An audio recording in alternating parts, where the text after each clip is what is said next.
Assalamualaikum warahmatullahi wabarakatuh. Perkenalkan, nama saya Alimsyah, kelas Geografi Sains angkatan 2021. Di sini saya akan menjelaskan mengenai struktur atom. Atom adalah sesuatu materi yang tidak dapat dibagi-bagi lagi. Dalam bahasa Yunani, atom diambil dari dua suku kata, yaitu a dan tomos.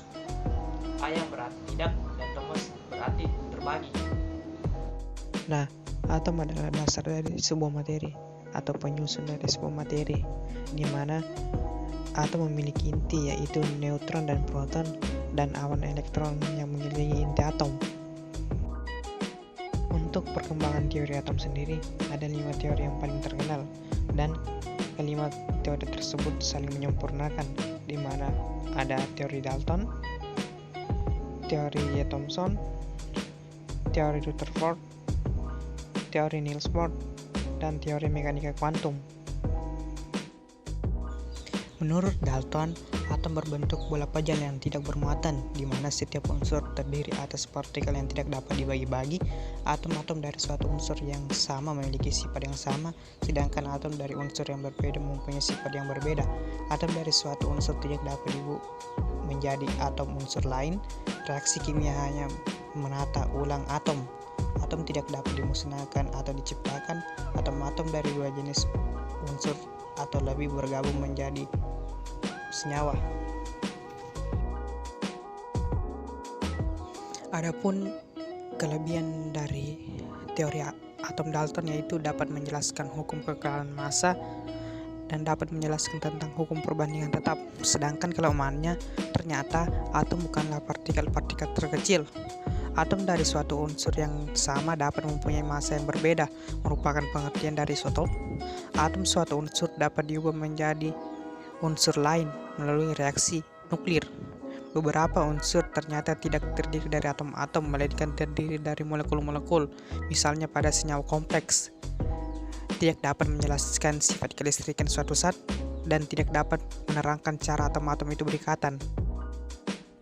Selanjutnya ada teori dari E.J. Thomson yang mengungkapkan bahwa atom berbentuk bola pejal bermuatan positif dan elektron tersebar dalam bola tersebut. Kelebihan dari teori ini telah ditemukannya partikel elektron yang bermuatan negatif, lalu dapat menerangkan tentang sifat kelistrikan atom. Kelemahannya, tidak dapat menjelaskan muatan positif dan elektron dalam model atom tersebut. Tidak dapat menjelaskan peristiwa hemburan partikel alfa oleh lempengan tipis emas, dan tidak dapat menjelaskan adanya inti atom. Kemudian ada teori dari Rutherford yang menjelaskan bahwa atom terdiri dari inti atom yang sangat kecil atau nukleus yang merupakan pusat massa atom dengan dikelilingi awan elektron bermuatan negatif. Sebagian besar atom merupakan ruang kosong. Atom tidak berbentuk seperti bola pejal. Kelebihan dari teori ini sudah menemukan inti atom yang bermuatan positif dan dapat memperkirakan bahwa elektron bergerak mengelilingi inti atom. Kelemahannya, tidak dapat menjelaskan mengapa elektron tidak jatuh ke atom dan tidak dapat menjelaskan spektrum emisi atom hidrogen yang berupa spektrum garis. Berikutnya ada teori Niels Bohr yang menjelaskan bahwa elektron dalam atom bergerak mengelilingi inti pada lintasan-lintasan tertentu disebut kulit atau tingkat energi elektron. Elektron dapat berpindah dari satu lintasan ke lintasan yang lainnya. Perpindahan elektron dari tingkat energi tinggi ke rendah disertai pemancaran energi, sedangkan perpindahan elektron dari tingkat energi rendah ke tinggi disertai penyerapan energi. Elektron yang bergerak pada lintasan berada pada keadaan stasioner, artinya elektron tidak memancarkan atau menyerap energi. Begitu pula dengan teori ini. Teori ini mempunyai kelebihan dan kelemahan.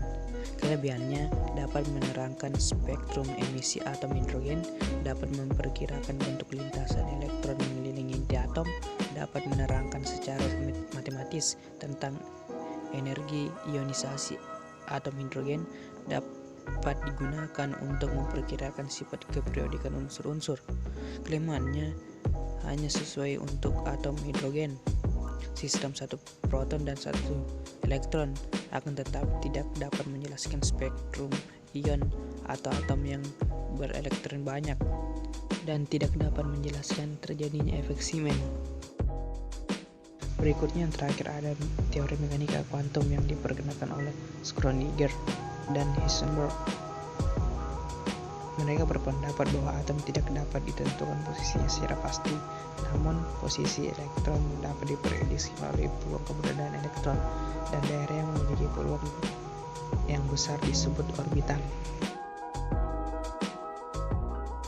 Kemudian ada tanda atau notasi atom, di mana X adalah lambang unsur, A nomor massa, jumlah proton ditambah neutron, dan Z nomor atom, jumlah proton dan atau jumlah elektron. Dan seperti dijelaskan awal tadi, ada 3 partikel dalam atom, yaitu proton, neutron, dan elektron.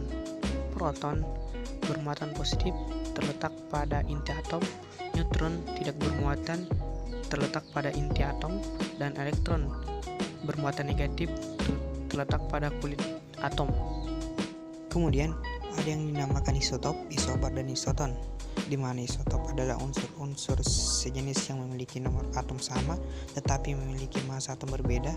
Isobar adalah atom dari unsur yang berbeda, mempunyai nomor atom berbeda tetapi mempunyai nomor massa yang sama.